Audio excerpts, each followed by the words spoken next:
तो पिछले एपिसोड में लिनडोंग और जुनपिंग के बीच में फाइट शुरू होने वाली थी, जिसके बाद अगले सीन में हम देखते हैं कि सभी लोग इनके मैच को देखने के लिए काफी एक्साइटेड होते हैं, क्योंकि दोनों ही देखने में बहुत ज्यादा पावरफुल भी लग रहे थे और इसके अलावा इनके बीच में 3 साल पहले की दुश्मनी भी होती है। वहीं दूसरी तरफ जुनपिंग भी अब लिनडोंग का सामना करने के लिए पूरी तरह से रेडी हो गया था और इसीलिए वो अपने तलवार को भी बाहर निकाल लेता है, जिसके बाद हम देखते हैं कि उसकी तलवार बहुत ज्यादा पावरफुल लग रही थी। लेकिन अब लिनडोंग भी इसका सामना करने के लिए पूरी तरह से रेडी हो जाता है और इसके बाद वो अपने बॉडी में किसी पावर को एक्टिवेट कर लेता है और इसी के साथ हम देखते हैं कि वो जुनपिंग के ऊपर बहुत ज्यादा गुस्सा भी था और इसीलिए वो बिना देरी किए इसके ऊपर अटैक कर देता है। लेकिन जुनपिंग भी इसका सामना करने के लिए पूरी तरह से रेडी हो गया था और इसीलिए वो इसके अटैक को बहुत ही आसानी से रोक लेता है, जिसके वजह से लिनडोंग अपने अटैक से उसे कुछ भी नहीं कर पाता। लेकिन इसके बाद वो लिनडोंग का मजाक उड़ाना शुरू कर देता है और फिर उससे कहता है कि मैंने 3 साल पहले तो केवल तुम्हें जख्मी करके छोड़ दिया था, लेकिन इस बार ऐसा लगता है कि तुम मेरे हाथों मारे जाओगे। अब इतनी बात कहने के बाद वो अपने बॉडी के अंदर किसी पावर को जनरेट करने लगता है, जिसे देख टैन्यू भी थोड़ा सा हैरान हो गया था, क्योंकि असल में यह चीज स्पेस बॉर्न सोल टेक्निक होती है, जिसके वजह से टैन्यू समझ गया था कि जुनपिंग भी काफी पावरफुल है और इसी के साथ उसे यकीन भी हो गया था कि वो लिनडोंग को बहुत ही आसानी से मार भी देगा। वहीं दूसरी तरफ जुनपिंग अपनी पावर का यूज करके लिनडोंग के ऊपर अटैक करने के लिए जाता है, लेकिन यह देख लिनडोंग भी अब पहले से बहुत ज्यादा केयरफुल हो गया था और इसके बाद वो जुनपिंग के अटैक को रोकने की कोशिश भी करता है। लेकिन हम देखते हैं कि जुनपिंग का यह अटैक बहुत ही ज्यादा पावरफुल था, जिसके वजह से लिनडोंग इसके सामने जख्मी हो जाता है। लेकिन लिनडोंग अभी भी उसके सामने अपनी हार मानने के लिए रेडी नहीं था और फिर इसके तुरंत बाद ही वो उसके ऊपर अटैक करने के लिए भी चला जाता है। लेकिन तभी जुनपिंग अपने स्पेस फीटल सोल की पावर का यूज करना शुरू कर देता है, जिसके वजह से लिनडोंग इसके सामने कुछ भी नहीं कर पाता और इस तरह से जुनपिंग इसके अटैक से खुद को बहुत ही आसानी से बचा लेता है। इसके बाद वो लिनडोंग से कहता है कि तुम 3 साल पहले तो मुझे नहीं हरा पाए थे और इसके अलावा उसके दौरान मैंने तुम्हें बहुत ही बुरे तरीके से जख्मी भी कर दिया था, लेकिन अगर इस बार मैंने अपने स्पेस पावर का यूज कर दिया तो फिर मुझे डर है कि तुम उसका सामना करने के लिए कुछ भी नहीं कर पाओगे और इसके अलावा इसमें बहुत ज्यादा चांस भी है कि तुम उसके सामने मारे भी जाओगे। लेकिन अब इसके इस बात को सुनकर लिनडोंग भी इसके ऊपर काफी गुस्सा हो गया था और इसके बाद वो जुनपिंग से कहता है कि अगर तुम्हारे पास में स्पेस पावर है तो क्या हुआ, और मैं भी देखता हूँ कि उसके बाद भी तुम मेरा क्या कर पाते हो। अब इतनी बात कहने के बाद वो अपने किसी पावर का यूज करने लगा था, जिसके वजह से उसके बॉडी के ऊपर एक आर्मर आ जाती है और हम देखते हैं कि यह आर्मर पावरफुल भी नजर आ रही थी। लेकिन अब जुनपिंग ने लिनडोंग के सामने अपने स्पेस पावर का यूज करना शुरू कर दिया था, जिसके बाद हम देखते हैं कि लिनडोंग इस बात से काफी परेशान हो गया था, क्योंकि इस वक्त उसे कुछ भी समझ में नहीं आ रहा था। वहीं दूसरी तरफ बाकी लोग भी इन दोनों के मैच को बड़े ध्यान से देख रहे होते हैं और इसके अलावा अब ये लोग जुनपिंग के इस पावर को देख काफी हैरान भी होने लगे थे। तभी इसी बीच इसके कुछ देर के बाद वुहोंग को भी होश आ जाता है और जब उसे पता चलता है कि वो इतने समय के लिए बेहोश हो गया था, तब इस बात से उसे अपने ऊपर शर्मिंदगी भी महसूस होती है। लेकिन वहीं दूसरी तरफ हम देखते हैं कि एंशिएंट सोल डिवीजन का चीफ इसके ऊपर हंसने लगा था और फिर उसका मजाक उड़ाते हुए कहता है कि तुम बिल्कुल सही समय पर जगे हो और इसीलिए अब तुम अपने सेकेंड स्टूडेंट को आखिरी बार देख सकते हो। अब इसके इस बात को सुनकर वुहोंग काफी परेशान हो गया था और इसके बाद वो लिनडोंग के फाइट को देखने लगता है। वहीं दूसरी तरफ हम देखते हैं कि जुनपिंग ने अपने किसी पावर का यूज करना शुरू कर दिया था, जिसके वजह से अब यह पूरी जगह भी कांपने लगी थी और इस बात से खुद अब लिनडोंग की हालत भी काफी खराब हो गई थी। इसके बाद जुनपिंग उससे कहता है कि अब तो तुम मेरे हाथों मरने वाले हो, जिसके वजह से तुम्हें अपने मौत का कोई भी अफसोस नहीं होगा, और फिर अपने स्टार एक्सटर्मिनेशन के पावर का यूज करके लिनडोंग के ऊपर अटैक भी कर देता है। अब इसके इस पावर को देख लिनडोंग की हालत भी काफी खराब हो गई थी, लेकिन इसके बाद भी वो इसके सामने अपनी हार नहीं मानना चाहता था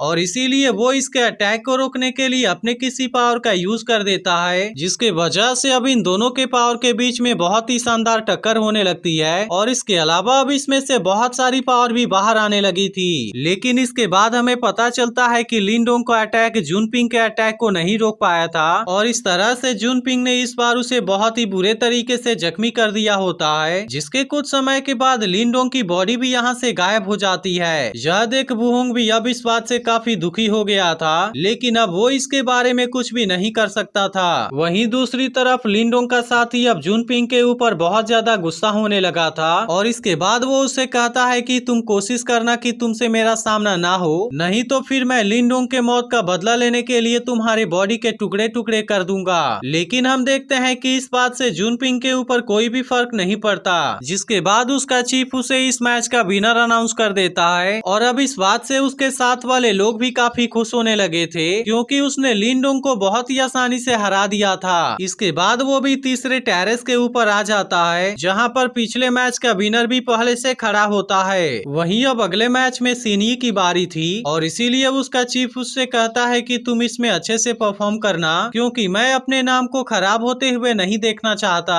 जिसके बाद हम देखते हैं कि सीनी भी इसके लिए रेडी हो गई थी। अब इसका सामना चेंगाई नाम के स्टूडेंट से होने वाला था और इसीलिए उसका चीफ भी उसे इसमें बेस्ट तरीके से परफॉर्म करने के लिए कहता है। लेकिन इसी के साथ वो उससे यह भी कहता है कि अगर तुम उसके सामने नहीं टिक पाए तो फिर तुम तुरंत वहां से पीछे हट जाना। इसके बाद चेंगाई भी सीनी का सामना करने के लिए उसके सामने आ गया था और फिर वो उससे कहता है कि तुम क्या एडवाइस देना चाहती हो। तब इस पर सीनी उससे कहती है कि तुम बिना फाइट किए ही मेरे सामने हार मान जाओ, क्योंकि मुझे पता है कि तुम मेरे सामने ज्यादा देर के लिए नहीं टिक पाओगे और इसीलिए मैं इस मैच में तुम्हें जख्मी होते हुए नहीं देखना चाहती। लेकिन चेंगाई उसकी बात मानने के लिए रेडी नहीं था और फिर वो उससे कहता है कि मैं भी तुम्हें जख्मी होते हुए नहीं देखना चाहता, इसीलिए तुम्हें इसमें हार मान जाना चाहिए। लेकिन अब इसके इस बात को सुनकर सीनी इसके ऊपर बहुत ज्यादा गुस्सा हो गई थी और फिर वो उससे कहती है कि क्या तुम्हें नहीं पता कि तुम्हारे लिए क्या चीज अच्छी है। अब इतनी बात कहने के बाद वो अपने किसी पावर का यूज करने लगी थी और इस तरह से वो चेंगाई के सामने बहुत ही तेज स्पीड से घूमने लगती है। लेकिन इसी के साथ अब उसने अपना बहुत सारा डुप्लीकेट भी क्रिएट कर लिया था और इसका यूज करके वो चेंगाई को चारों तरफ से घेर लेती है। अब इस बात के वजह से चेंगाई बहुत ही ज्यादा परेशान हो गया था और उसे समझ में नहीं आ रहा था कि उसे अब क्या करना चाहिए। लेकिन अब सीनी ने इसे अपने जाल में बुरी तरह से फंसा लिया था और फिर वो अपने 9 scriptures of the shadow technique का यूज करके इसके ऊपर अटैक कर देती है, जिसे देख चेंगाई भी इसे रोकने के लिए फाइट करने लगा था